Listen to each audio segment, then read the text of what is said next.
The devil with the glow. Welcome, everybody, to the Unfiltered Truth. We got a special guest for you today as we go through our thing. I'm Robinson. He's Jones. We got the draft recap. We'll tell you all about how we feel about these draft picks. Cover where the Raiders are going, what is new in Raiderland, and we got some NBA elimination games today. So we got all that and more for you today on the Unfiltered Truth. Let's start the show.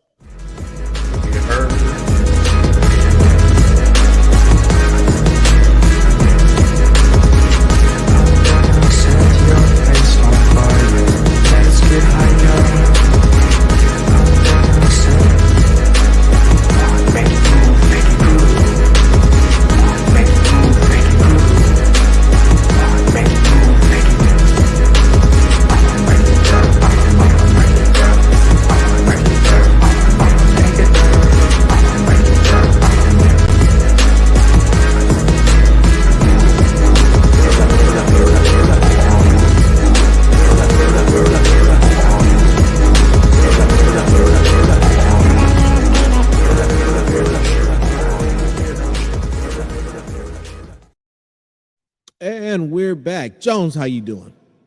Doing good, man. How about yourself? Hey, I can't complain. Life is good. So we got this guy backstage, goes by the name of Moe Moton. Gentlemen I highly respect, even when he's wrong. And I'm not afraid to tell him. But without further ado, damn cheesecake. Marvelous Moe Moton. Mo, what's happening? Glad you changed that to Marvelous, because we had a conversation before I got on the show. You can't call me Fabulous. That Brooklyn rapper has his own spot in the Brooklyn Pantheon. I can't take Fabulous. I could be Marvelous Mo, but Fab has got to be Fabulous. So appreciate that introduction, that tweet name. It's all good, brother. It's all good. I understand. We got to keep it good in the hood. We ain't stealing nobody's name out here in these streets. That's not good. That don't end well. But the rats get you. Never does. Don't end well. But we have finally made it to the other side of draft season. You and I have had conversations about this draft process. Once again, I got to tip my hat to you. You are the hardest working man in content production, and it's not even close. You and Q, I'll say that, because I swear Q never sleeps either. That man is a machine. Shout out to Q. But let's get into it. So I've done this a million times, gone in order. So we're going to mix it up and do it like this. What's your favorite draft pick and why? Favorite draft pick is Ja'Cory Bennett. A lot of people talked about him. Peter King spent the night in the Raiders draft room, said the Raiders expect him to play right away. I expect him to play right away. A lot of people are going to write him off because he was a fourth round pick, but you got to look at this draft class. It's a loaded cornerback class. I think if it was a thinner class, Ja'Cory probably goes in day 2. He was also overshadowed by Deonte Banks, his teammate on the other side of the field. So a lot of people paying attention to Banks may have overlooked Bennett, who ran a 4.3, by the way. So he is an Al Davis pick. But beyond that, I think he has the ball production. Yes, there's some penalties along the way. A lot of cornerbacks have to learn not to grab down the field. He's going to have to make that adjustment. But if he does that, I think he's a day 1 starter out there with Nate Hobbs. And I think he produces right away as a 4th round pick. A lot of people may be surprised, again, because where he was drafted. But if you look at the film, look at the tape, look at his production, you wouldn't be surprised by him jumping out with a quick start. What about you, Phil? What's your favorite pick? Oh, man. I wanted, he took the whole Ja'Cory Bennett, away from me. I know that was in your backyard. I know. I had to do it. You gonna reach in my backyard. See, right? I told you. I told you about that. But that's actually a good pick right there. I do like Tyree Wilson.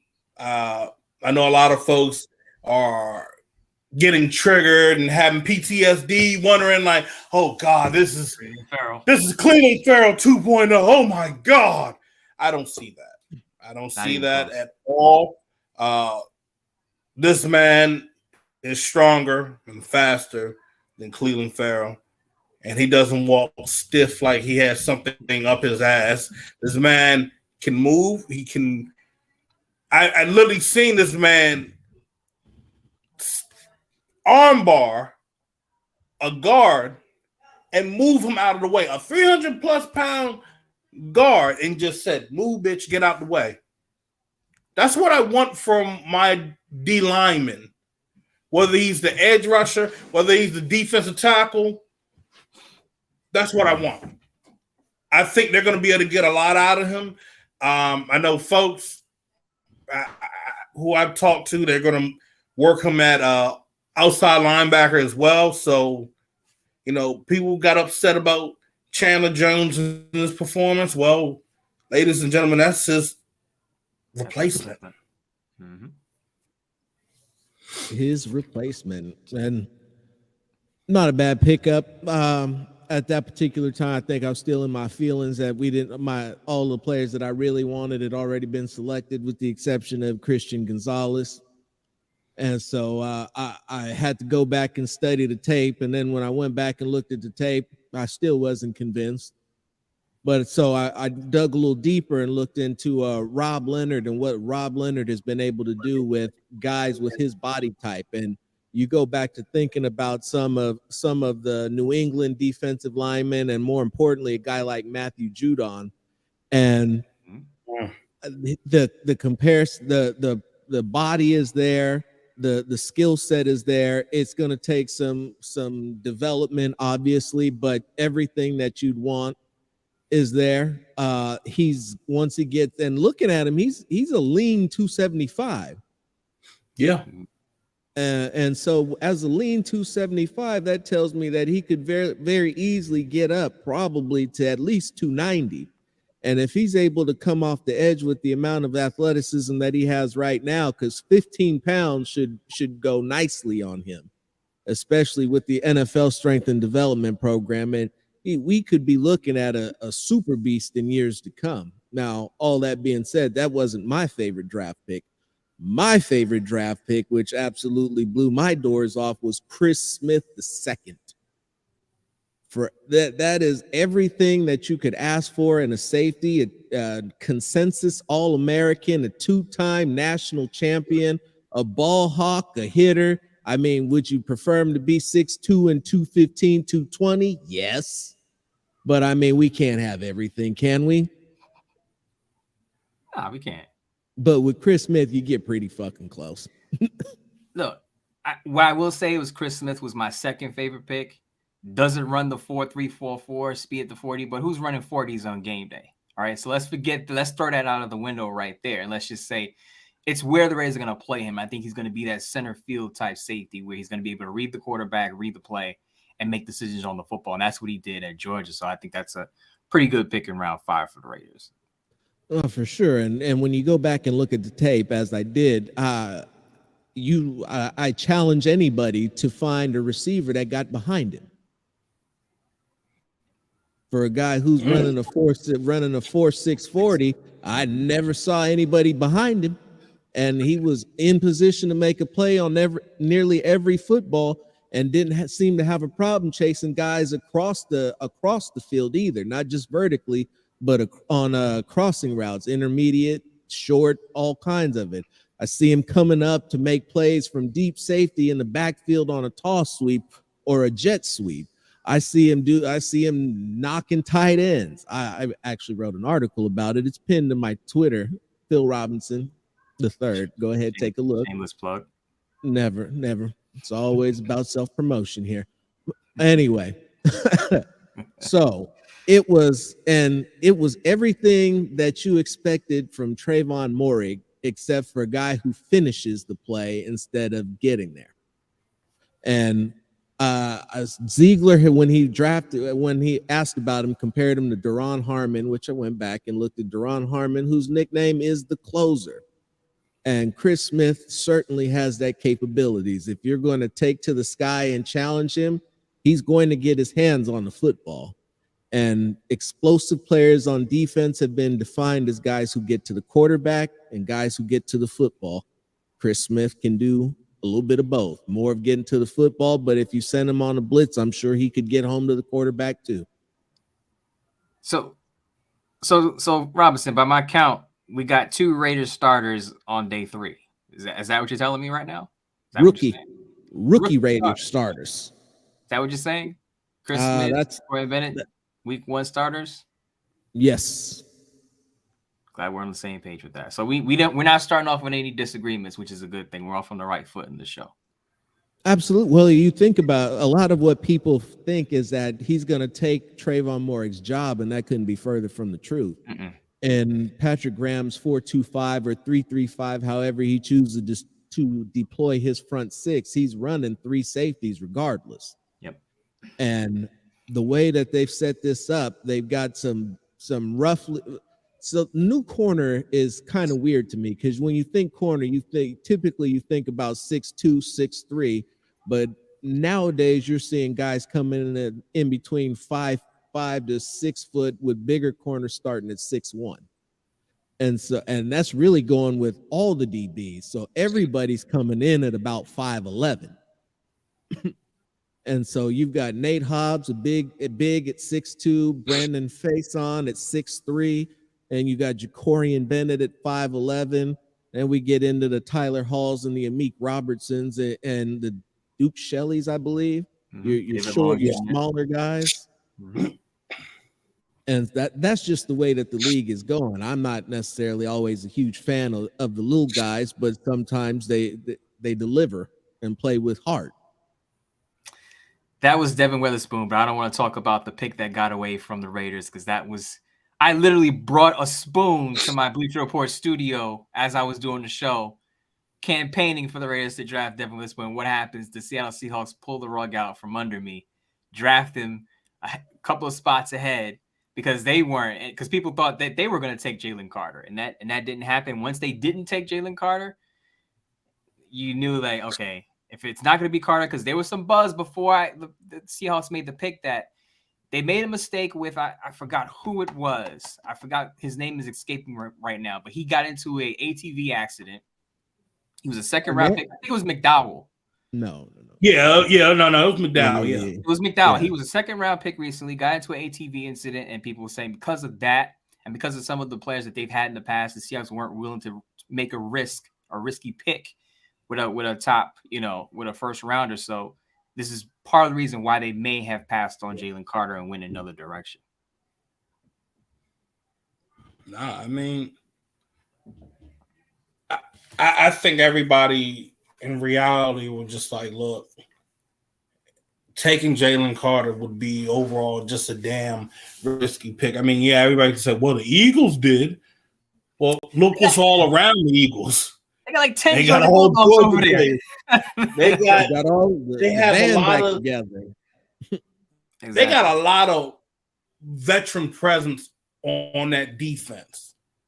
Guys that will literally say, if you step out of line, I'm gonna knock your dumb ass out. Let's be real, right? You've had jobs, right? When you've gone into jobs and you brought in your homeboy, your homegirl, right? They may be a little rough around the edges, may have gotten into a little trouble here and there, but you tell your boss, look, I got this. I'm going to vouch for this person. I got this. They get out of line, come to me first. I'll get it handled. Person won't be a problem. That's basically what happened, I think, in Philly. The guys in the locker room that were already there from Georgia said, look, you draft this guy, we'll take him under our wing. We won't get in any trouble.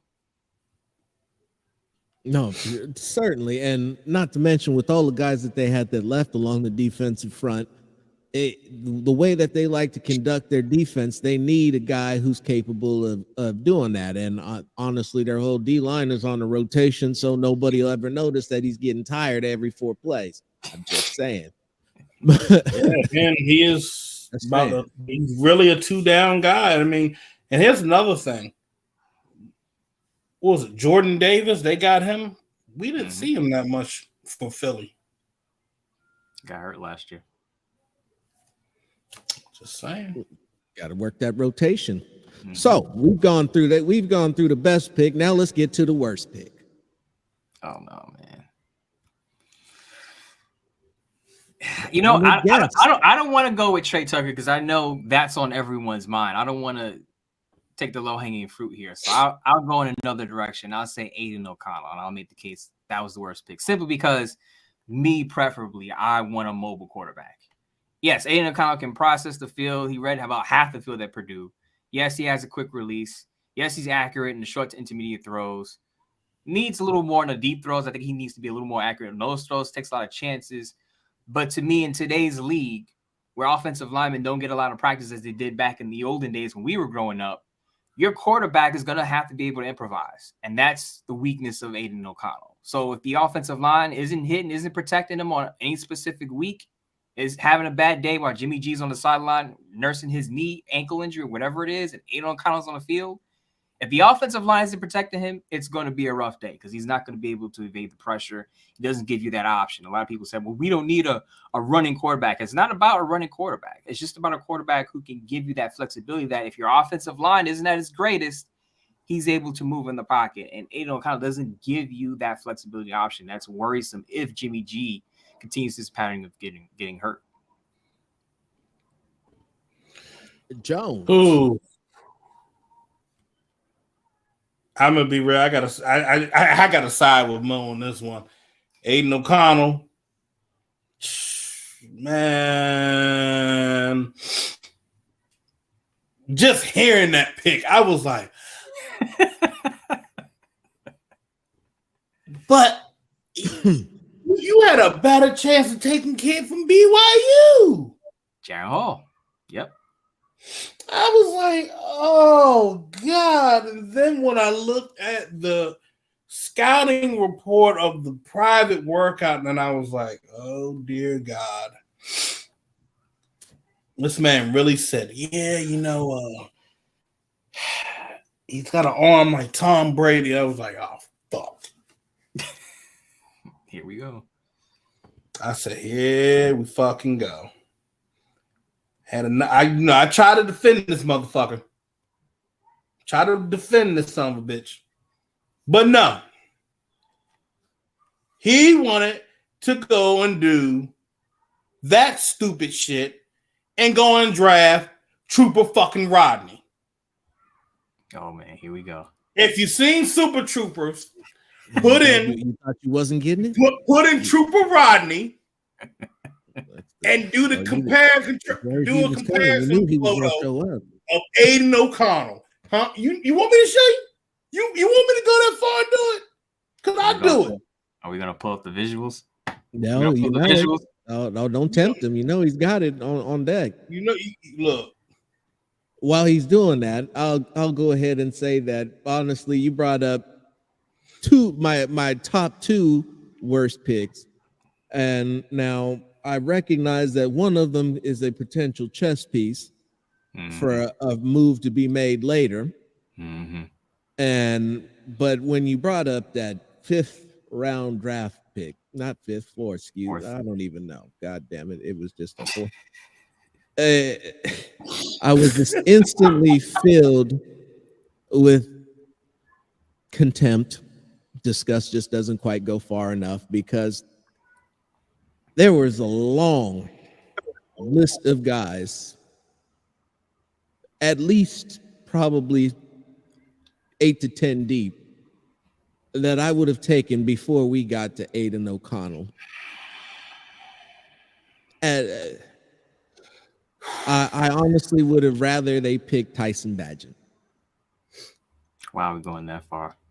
I mean, that's how I even felt too. I was like, I'd be fine with him. You know, DTR was still there, and you went with this dude. This dude is an absolute monument. He's not even a statue; he's a monument. All right. The only athletic look, this man is lacking in athleticism so bad they don't ask him to do a 9-step drop. They cut him at 7. Man, you know that's bad, bro. You know what pissed me off though? Because Dave Ziegler tried to say that if we didn't take Aiden O'Connell there, we didn't move up for him, someone else would have got him. Now, mind you, do you know where Tanner McKee went out of Stanford? Went in the 6th round. You know why? Because he can't move. It's just the quarterback of the past. You can't get a quarterback now that can't move and expect to have much success in the NFL unless you have the one of the top 3 offensive lines in the league, and we all know how that can come and go with one injury.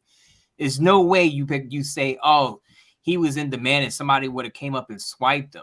That type of quarterback just isn't in high demand in 2022, 2023. It just isn't. And for him to say, oh, somebody else would have moved up to get him, I'm not buying that. I just think that he fits what McDaniels wants. McDaniels wants a quarterback that's going to sit in the pocket, move very little, and deliver the football as he calls the play. I don't think he wants an improviser at that position. And it sucks because he's got to evolve. His mindset, his idea of the ideal quarterback in the NFL has to evolve with the position because the position has evolved. Look at the top quarterbacks in the league. They're not running quarterbacks, but they can move. Joe Burrow, Trevor Lawrence had a Pro Bowl year last year. Josh Allen, Jalen Hurts. All these guys are coming in. They can all move. They all give you that option that you have a crappy offensive line. If your offensive line isn't up to par any specific week, those guys can be playmakers instead of just quarterbacks. And I think that's how we have to look at this position now. It's not just passing the ball downfield. You also have to be a playmaker at certain times. Aiden O'Connell is not that. Not even close. All right, second best pick. I need something to cheer me up. Now I'm ready to go jump off a bridge. That was fuck that. I knew that we weren't going to the Raiders weren't going to get rid of Derek Carr and pick up a series of quarterbacks who were all worse than he was, with the third most cap space in the league, 12 draft picks to move up with, and somehow they managed to wait until the 5th round to draft a guy who would have went undrafted. Yeah, I would have gave him at least the 6th or 7th round, but he said, "Nah, fuck that. You get nothing." He's in that category with Tanner McKee to me. It's just not happening. Not in the 4th round. Like you said, DTR was available. Clayton Tune was one of my guys that I would have went with. Stetson Bennett went in the 4th round to the Rams. You know why Stetson Bennett went early? Because he could move. Did you see the cop video? He had some athleticism. I still would have taken Stetson Bennett over Aiden O'Connell. I would have taken Jake Haener. I even want Jake Haener. You know what?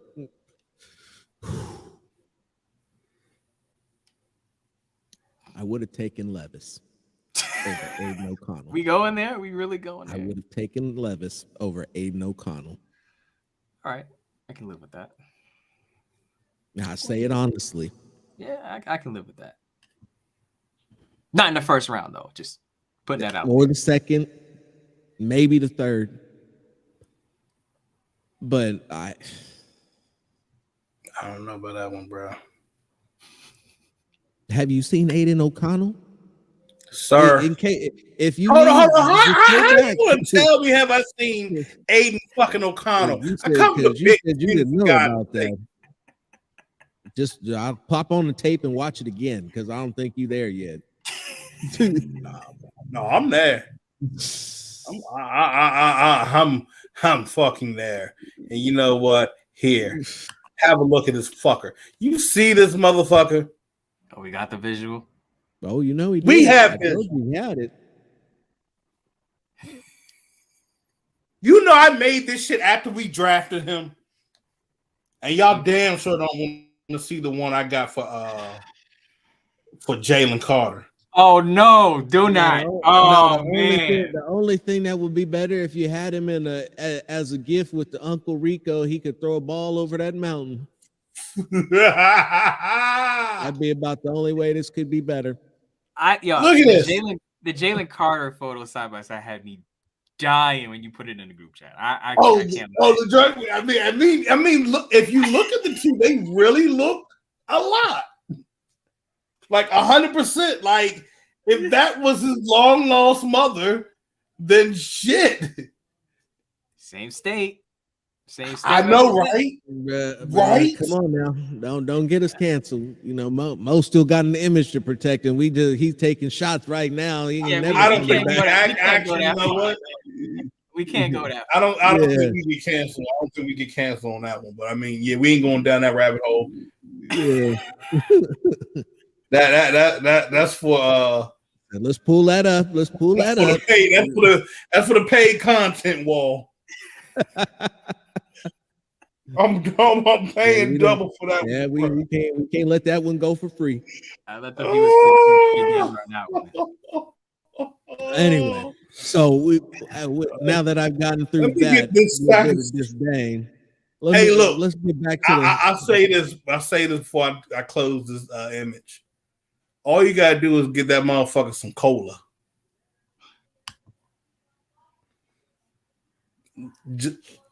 Give his ass some cola, he gonna get it done. You a fool, Jones. Inside, if you people knew the inside jokes going on there, man. Just take it. People wondering like, what is the joke? What is this? Why is it so funny? Paywall content, definitely. Yeah, paywall content. Everybody can't see this. But let's get back to the task at hand and run through the rest of this roster. Oh, so shit! Hold up!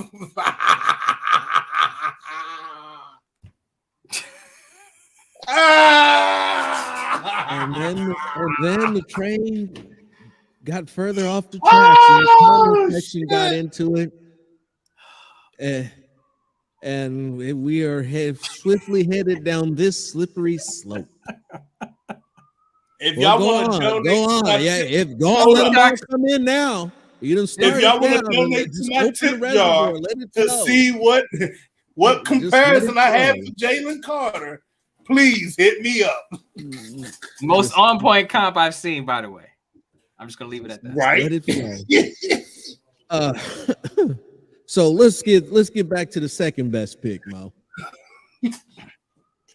It's gotta be Michael Mayer. Since you explained Chris Smith, I'll say Michael Mayer simply because I did a Raiders mock draft live, and I said the Raiders are gonna pick a tight end on day 2, and a lot of people said, "Nah, Mo, they signed Austin Hooper, they signed OJ Howard, they got Jesper Horsted." I said, if you paid attention to Josh McDaniels' offense, he values the tight end position highly. Before he left to come to Las Vegas, the New England Patriots signed Jonnu Smith and Hunter Henry in the same free agent period, paid him big money. So when he was coming to Vegas, after they traded Waller, he was going to find his replacement right away, and it wasn't going to be Austin Hooper, who signed, I believe, a 1-year, $2.75 million deal. It was going to be somebody he drafts high, and it happened to be Michael Mayer. If you read that Peter King piece, the Raiders had Michael Mayer graded pretty much as a first rounder. If you believe the rumors, they were trying to move back into the first round to pick a guy. It might have been Michael Mayer. And they got him in the second round. So that's great value because a lot of people had him as a first round pick and as the best tight end in this class.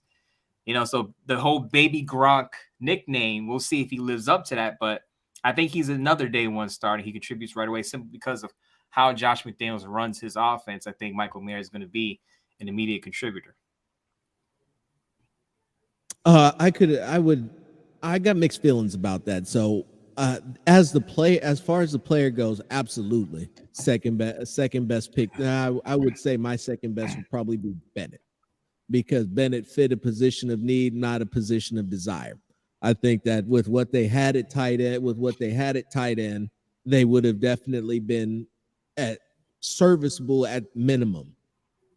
I feel like they would have been that this particular offense would offer both of those guys an opportunity to revitalize their career as long as they executed what it was they were supposed to do. I like the pass reception options of both of them, and Howard's blocking may be hit or miss, but this kid Mayer can freaking block. Like I mean, his blocking was like once he engages with the defender, that defender's not making the tackle. I'm not going to say that he wins every rep, but he walls off the defender from the ball carrier, and it is never the defender he's blocking that makes the tackle. Now, where his as a big body, goal red zone target, that guy is a beast. He's not quite as tall as Gronk, maybe a little bit lighter, but he uses his frame well, and he boxes out defenders, and he just likes to run over guys. And one of my largest knocks on Mr. Waller, I think we did it. You weren't on it, but we did an episode where I played Mr. Waller's top 10 plays of the season. And on 8 of them, Mr. Waller went down on first contact. These are his top 10 highlights of the year, going down on first contact. 6'6", 260, biggest guy on the field who's not a lineman, getting tackled on first contact. Not going to be a problem with Mayor, by the way. But go ahead. Not at all. Not at all. So you're gonna have to bring helmets and bunches to get him down. But I'll go back to Bennett. Bennett has been overshadowed by Banks until you put their numbers together. And when you put their numbers together, it's like, well, what was I looking at? Because I'm so focused on Banks that I somehow managed to miss the fact that the guy over there was the one who's making all the plays. The guy over there is the one that's running routes for receivers, pesky in coverage, crawling inside jerseys, getting to the football, hitting dudes, taking interceptions to the house, doing everything that you could want from a DB and more, and then running the 4-3 flat. Al Davis pick right there, telling you. He might not have been tall enough for Al. Fast enough, yes. Not tall, maybe not tall enough. 4th round. Yeah. How tall was James Jett? James 6'2", 6'1", 6'2". James Jett was a receiver though. I think I might have been bigger than James Jett. Pause. Got to put the pause in there. Well, now we got to look that up. But continue. So what about you, Jones? What was your second best pick? Second favorite pick? Byron Young. Thank you. Go ahead, Jones. Explain. Please explain. We needed somebody inside. Everybody bitched and complained about D tackle. Even though I got sick and I wasn't able to really have eyes that I really wanted to have at the Senior Bowl, Byron Young was one of the guys that was standing out. I mean, for reps, drills, practice, he was dominating. And even at Alabama, each year he grew as a player. This man, everybody said, well, okay, we need help with the pass rush. Years 2, 3, and 4, it started to show up on film. It started getting better. Mm-hmm. I think he can get more work with it, but folks really need to stop sleeping on this guy. He's really not a depth piece. He's going to be a guy where, to be honest, he's probably going to end up starting this year. He might actually be one of your starters right next to Bilal Nichols. I'll do you one better, Jones. I said this on my show, Silver and Black, today with Scott Branson. I think he could be the possible replacement for Bilal Nichols. Bilal Nichols was just the guy on the field last year. They gave him about 7.2 guaranteed millions. And, you know, can you put together a highlight of his top 5 plays and put it up on the screen for people to see? And if you did, you'd probably be bored by that because he just didn't have the impact that I think they wanted him to have. And if you look at the size comparison, I think Byron Young could be that next guy that takes on most of the snaps on the interior. I'll put it like this. Bilal Nichols had a lot of plays taken away from him, especially with a ton of penalties being called. He had probably 3 sacks taken away from him last year due to a penalty or a half-ass penalty that was called. So, I mean, it wasn't that much to wow and say, damn, yeah, we love fucking Bilal Nichols. But then again, I think this D-line is going to be better than what we saw last year. And then also having Tillery in the mix, he's going to have a full year under his belt. You're going to be able to move these guys around. You're going to be able to get the push that you wanted. You saw how he performed when you had him in that second half of the season. The D-line started looking better. Granted, he had that dumbass bonehead mistake on that Thursday night game, which everybody has every right to be mad and be ready to say, boo this man. But at the end of the day, it's a restart, refresh. We learn from these mistakes. We can't make these mistakes going forward. I think this man can get it done. I think with having Byron Young in that starting lineup on that D-line, because remember, Young can also play on the edge. So there are so many things that these few D linemen that they have right now currently can get done. That was the one thing that we were having the problem. We were having the problems up front. We could stop the run, but now you got guys that can help interior-wise to stop the pass and create the pass rush. We didn't have it. Now you're going to have it. That's going to free up guys like Max. It's going to free up Wilson. Shit, even old Methuselah Jones. One thing I do want to point out, though, and people are calling him a run stopper, and I think it's the fault of the broadcast. I think when he was picked, you can hear the broadcast say two-gapper run stuffer, and I think that stuck with Raiders fans in their head thinking, oh, he's just going to be a two-down guy. I'll admit, when I first saw him, I was a little iffy, only because I felt like maybe they could have got him in the fourth round, not the third. That's my only gripe. I felt like he could have been available in the fourth round. They could have maybe traded up for him there. But as far as the prospect himself, I think people need to step away from the box score stats and just remember that the one stat that does stick out to me is that he had 28 pressures in his last year at Alabama. He had 28 in his first 3 years combined. So as Jones said, there was some improvement. There were some strides made as a pass rusher. I don't think he's just a two-down guy.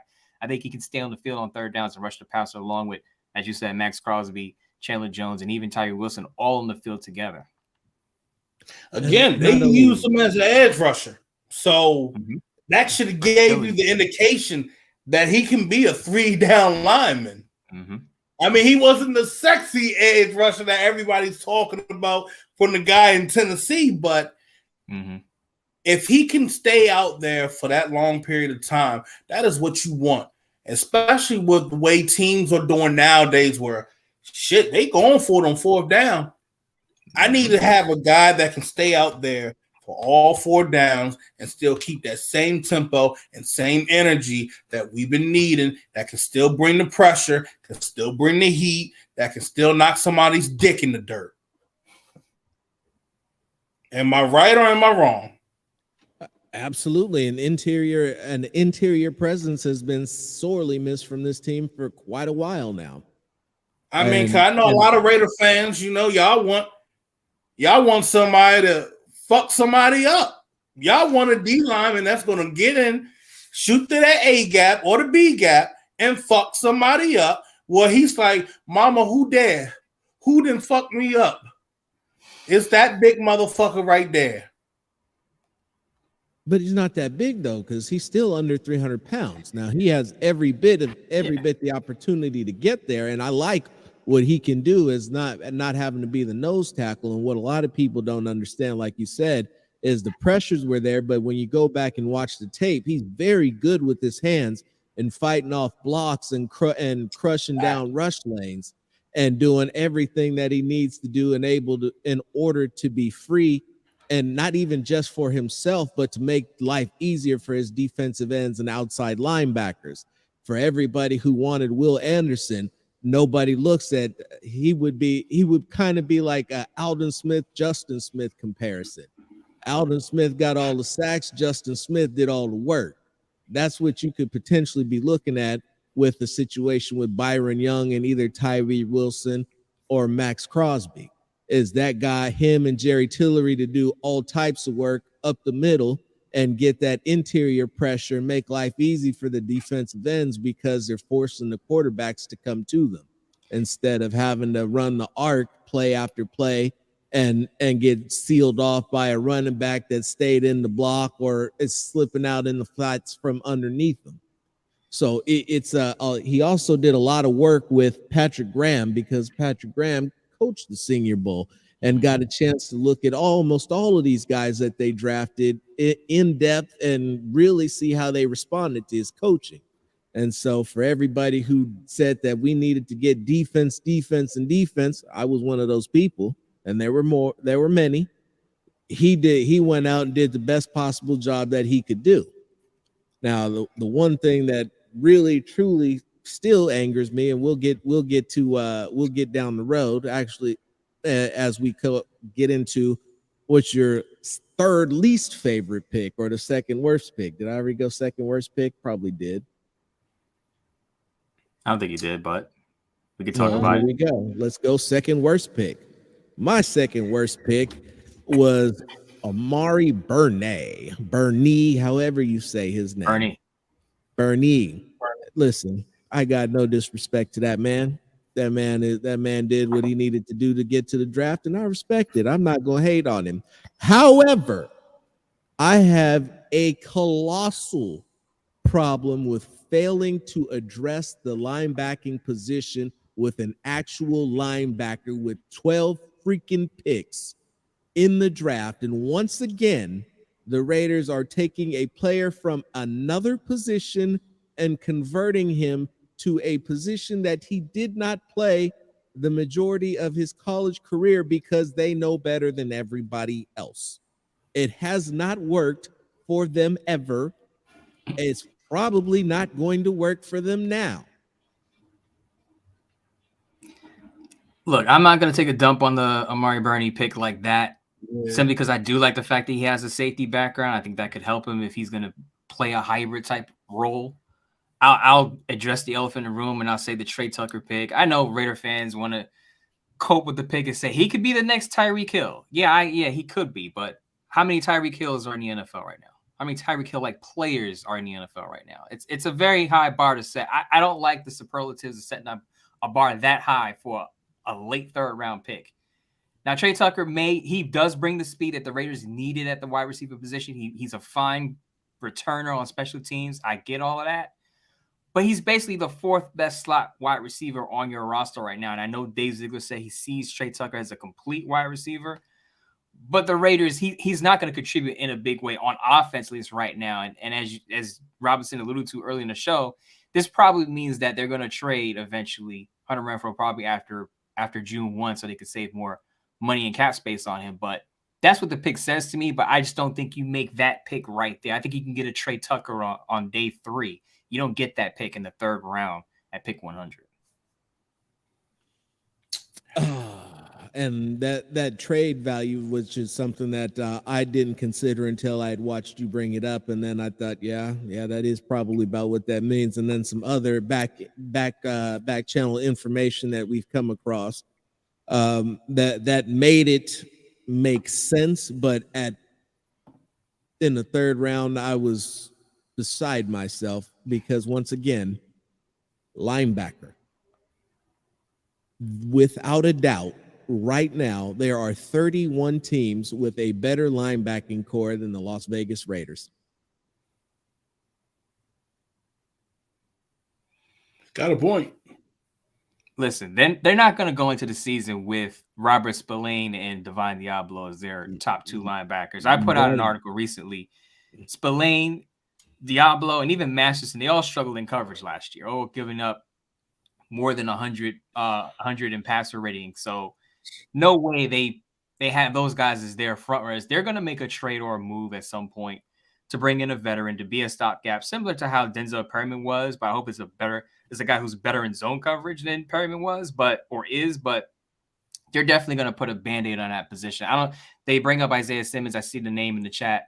I think Patrick Queen is a more realistic trade target simply because Isaiah Simmons has been productive with the Cardinals. It's just that he's playing now under a new coaching staff that I think wants to look at him before they make a move and trade him. But with Patrick Queen, the Ravens aren't going to keep Patrick Queen long term.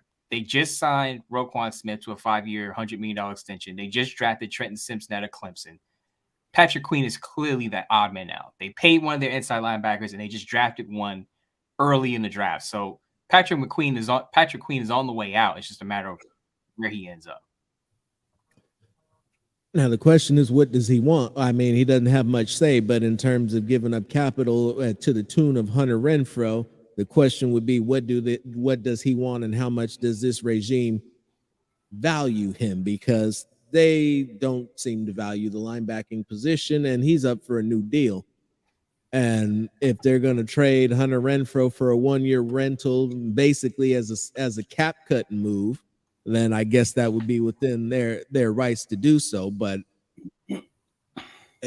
they also haven't shown a real value that they value the linebacking position. Because I got to believe that you probably could have brought Denzel Perriman back for less than ultimately what you're going to end up paying Patrick Queen.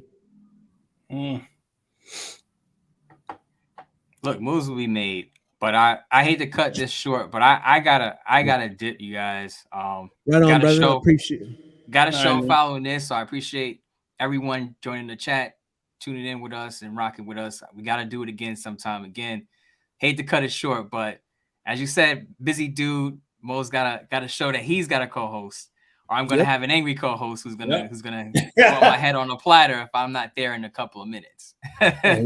Tell Scott I'll have to have him back on so I can hit him with one of those teasers that he loves to give me. No doubt. Appreciate you guys. Right on, Mo. Take care, brother. The marvelous Moe Moton, BR's own Mr. Everything. Avocado eating ice cream. Yeah.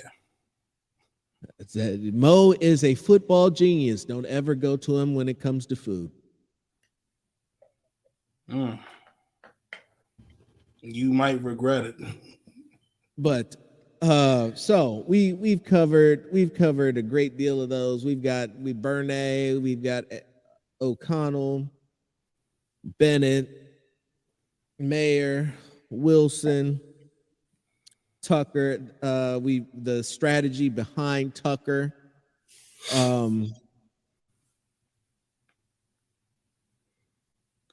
Anybody else you want to bring up and address, Phil, since we here? I mean,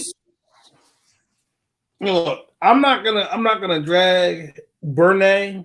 I'm not gonna drag Amari Burnay. I mean, look, the kid, like you said, props to him. And then, we also, and like JP said, we do have some undrafted free agents that could be in a situation where they can challenge for a starting position. Mm-hmm. Are you quiet on that one? You like? No, I was peeping the score to the Knicks and Miami game. Oh, it's close. It's close right now. Yeah, I've been peeping it the whole time. Yeah. But yeah, it's one of them close games, bro. We Midtown Mo got out of here before we got a chance to talk about the Knicks and the elimination game with the Heat, because the Heat have just been playing ungodly basketball lately. Yeah, and destroying. Now, I think that the Knicks will pull it off tonight, just like I believe the Warriors will pull it off. But back to football. I don't have a problem with Burnay. I think that if they were to keep him as one of those, the nickel linebacker really is a glorified safety at the linebacker position. Let's call it what it is. And he's got the requisite size at 6'2", 230. In the old days, that would be your traditional strong safety. That's where he would play in a 4-3, 3-4 defense. And he'd be the guy running around chasing the tight end, and he'd be just perfect for it. But we've seen somebody, I forgot who it was, that brought up the name of Divine Diablo, who was a converted safety, who went to linebacker, who was a little bit bigger than Burnay. And remember, Amari Burnay also played corner.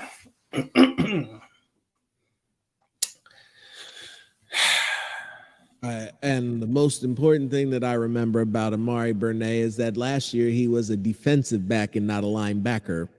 And out of the 5 years that he was in college, he only was a linebacker for 2 of them. Remember, he also led Florida in interceptions.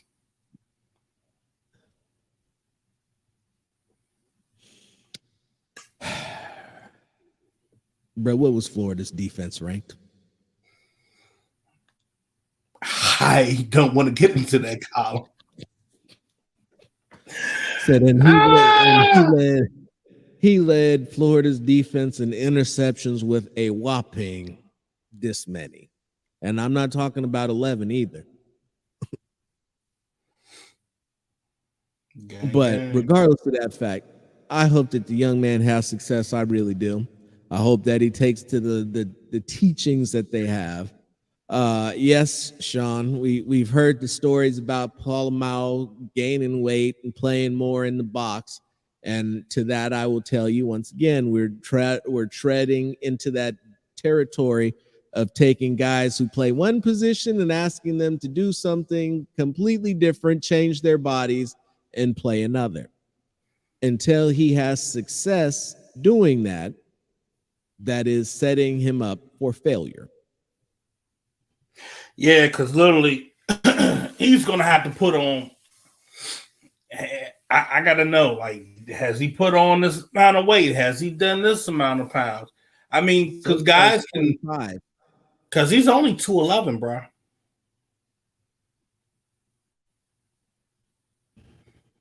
So I need to know, did he put on about at least 18 to 19 pounds? Because I'm not dealing with no linebacker that's 220.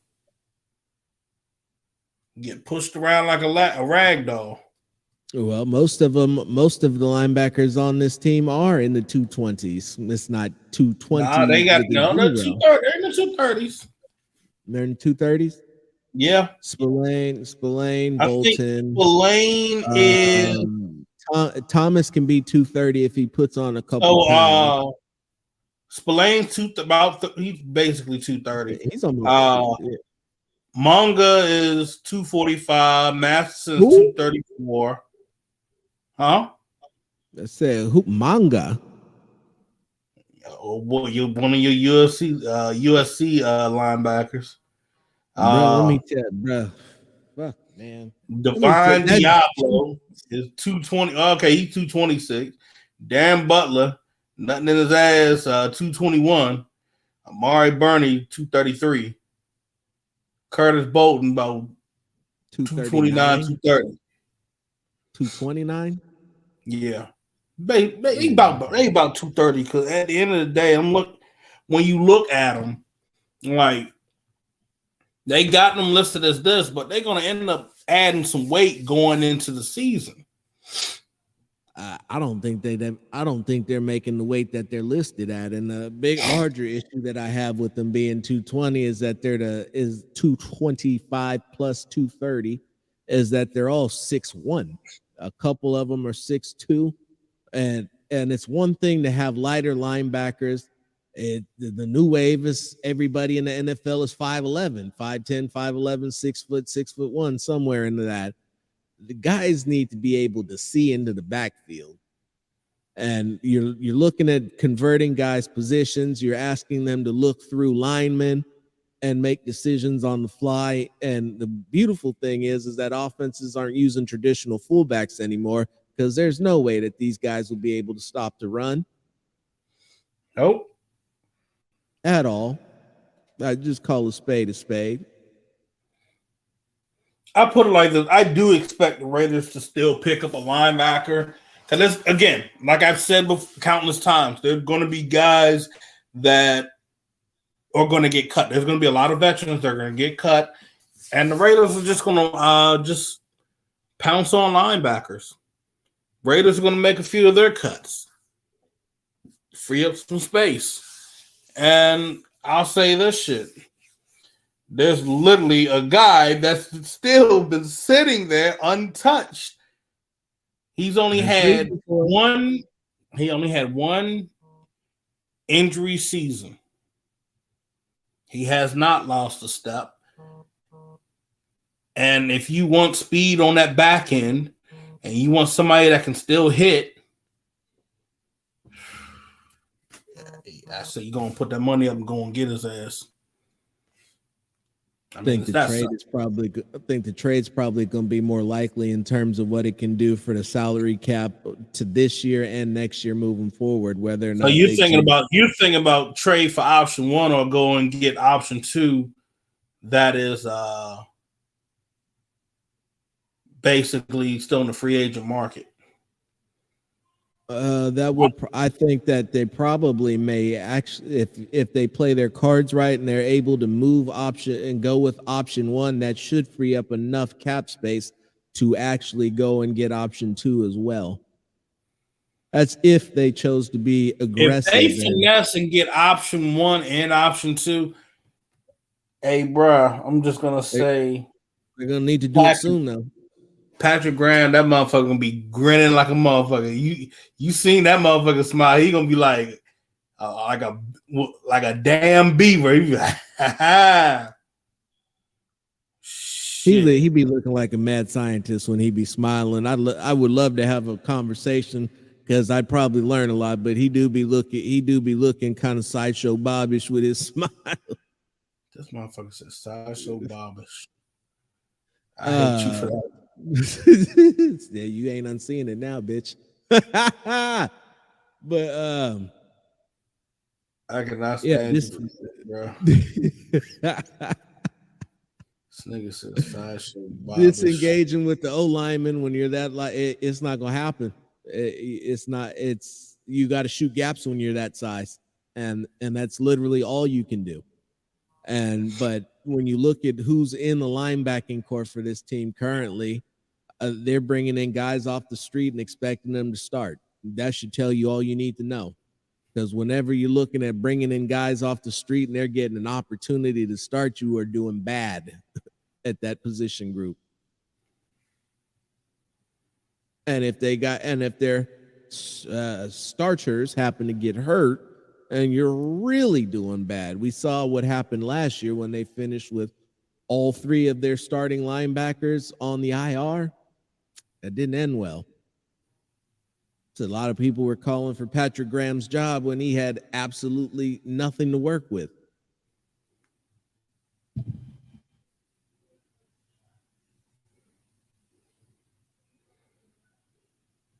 Oh, now when it came to Tucker, like everybody said, you could have got him in a later round, and in the 3rd round, you should have drafted either a quarterback or a linebacker.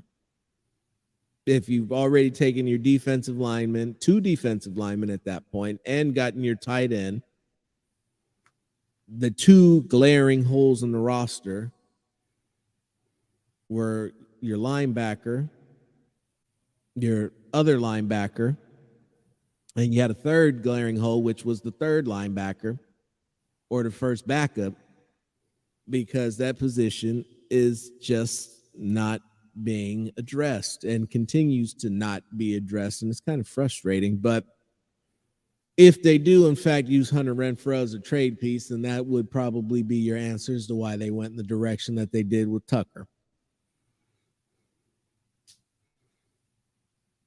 Now, offensive linemen, they've picked up a bunch of them as UDFAs and big old cusses to go along with the guys that they got now to compete.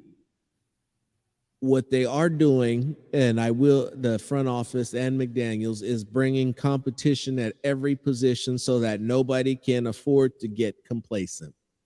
And no matter how bad this offense looked at times, you couldn't say that they weren't improving all the way through the season.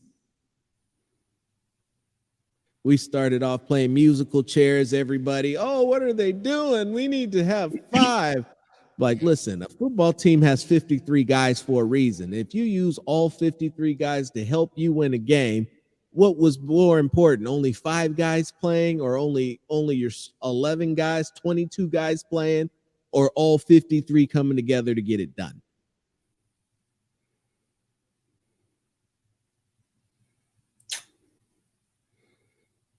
Yeah.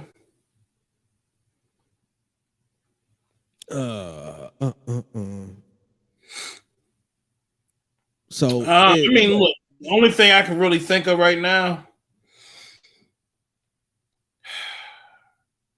right tackle and linebackers. I think everything else is good to go. I would say guard was probably more of an issue than tackle. A right guard is where they need to leave Parham. I really hope they don't move him to left guard. That would be silly. Ugh. It would be very silly. And the right tackle position, I believe they have a host of guys that they expect to be able to come in and get something out of. Parker will be healthy. Jermaine Illuminor had a good season last year at right tackle. They re-signed him, gave him a raise, but not too much money. You still have Thayer Munford, who's gotten a year under his belt and worked himself in to be, yes, he was more often than not a sixth offensive lineman and an extra tackle, but he still got in there and got his feet wet and figured out what it was to get some reps. And so I don't really think that right tackle is the hole that everybody else does. I think that your largest issue is who's going to be Colt Miller's backup and who's playing left guard.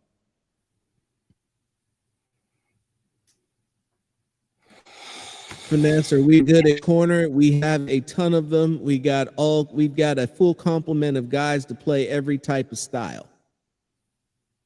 Do we got the guy we traded for from New England that tore his ACL with us last year? Yeah. Yeah, we do. Yeah, and I already know where he's gonna be at. Mm-hmm. So, real quick before we get out of here, Phil, what you got left?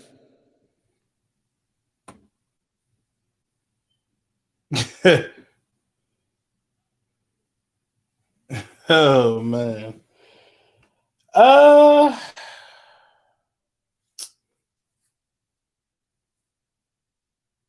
It's gonna be interesting. See how this plays out. I'm gonna throw a dark horse at everybody right now.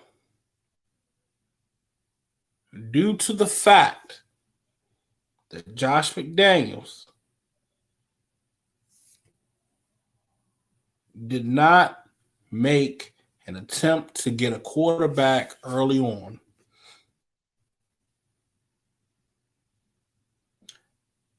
Mark Davis will look to move on from him. If he don't win.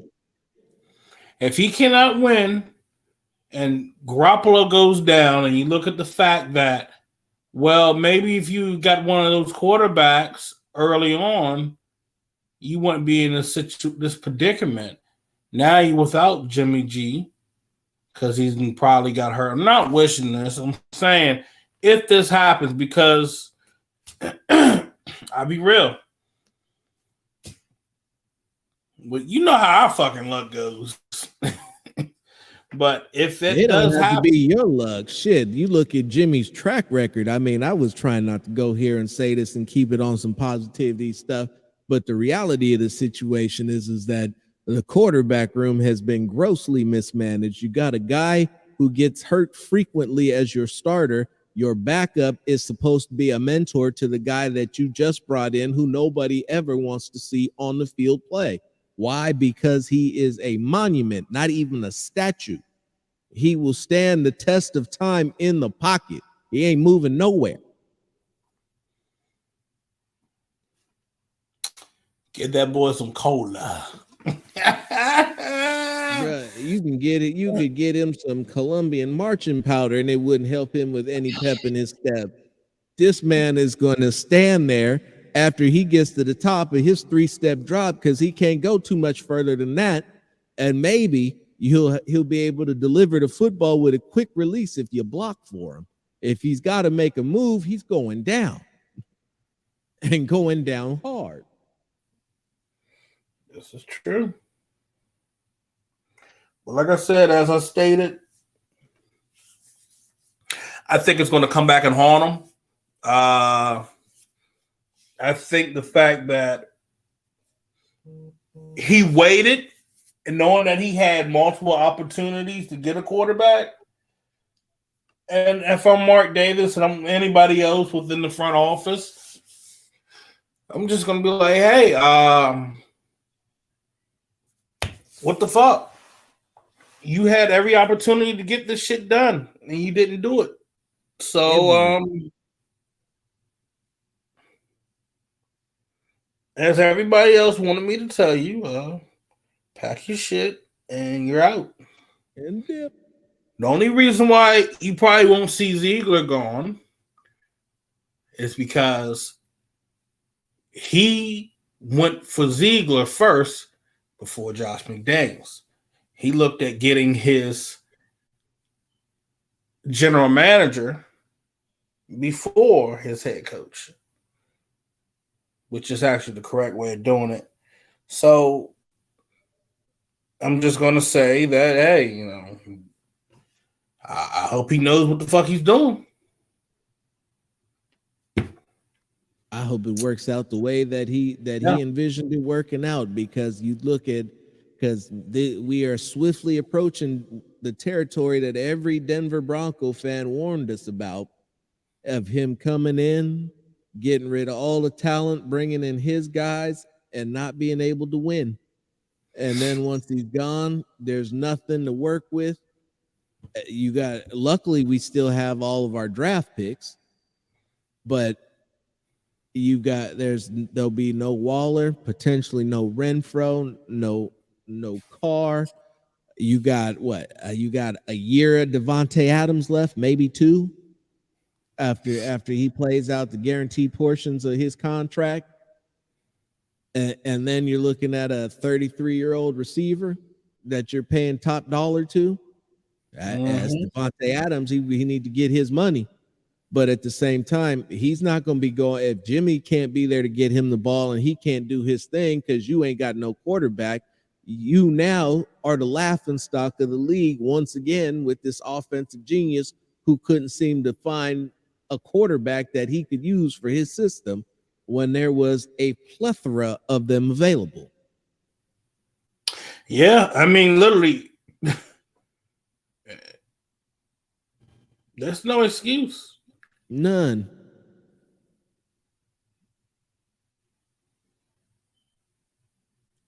That's certainly what it looks like, Phil. Romero, that's certainly what it looks like, because the fallback option was Jimmy. And we're supposed to be, I'm supposed, he can get the ball out quick. He knows this. He knows the offense. He loves it. Kyle Shanahan's offense wasn't good for him. He didn't want to be there. This, that, a third. Woo. Let's be real. In this offense, Jimmy Garoppolo was hurt the second week he played for the year. 2 weeks in an offense that he didn't have to run. 2 weeks in an offense that he wasn't out here pulling option plays and whatnot, was throwing the football. That's what he ended up with. It's not. History will show you that trusting Jimmy Garoppolo to be healthy for the entire season is going to be an exercise in futility.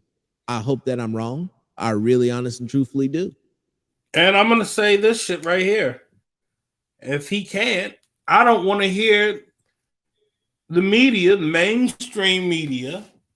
I don't want to sound like some whack job and shit, but your main media outlets like ESPN and NFL Network saying, oh, you know, the Raiders didn't do anything but the O-line. The O-line, you know, they probably did a terrible job on blocking. I'm like, look, no.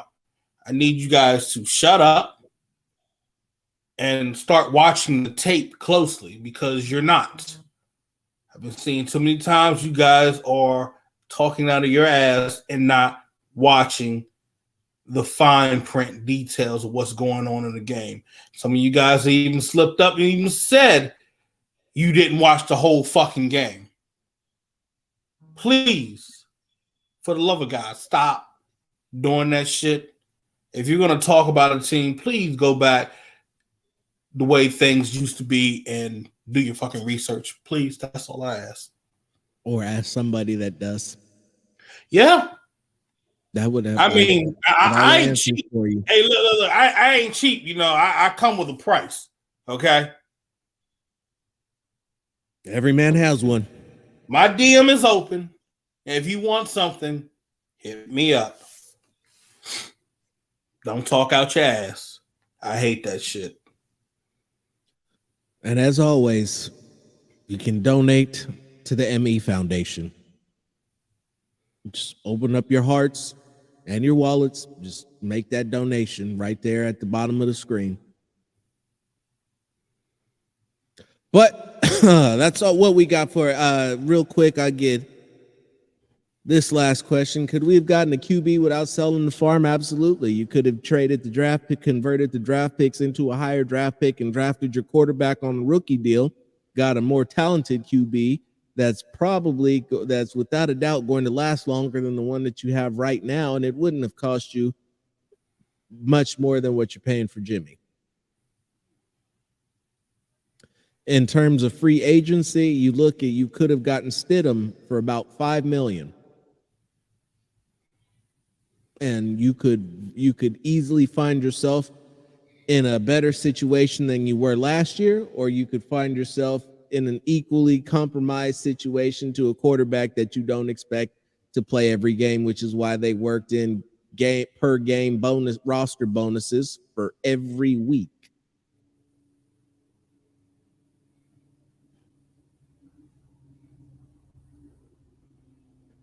But the possibilities are endless. They could do this. This could be everything we've waited for. I believe we've all believed that dream many times. So let's hope that it comes to reality instead of nightmares. But yep. This is the unfiltered truth. I'm Robinson. He's Jones, and we're out.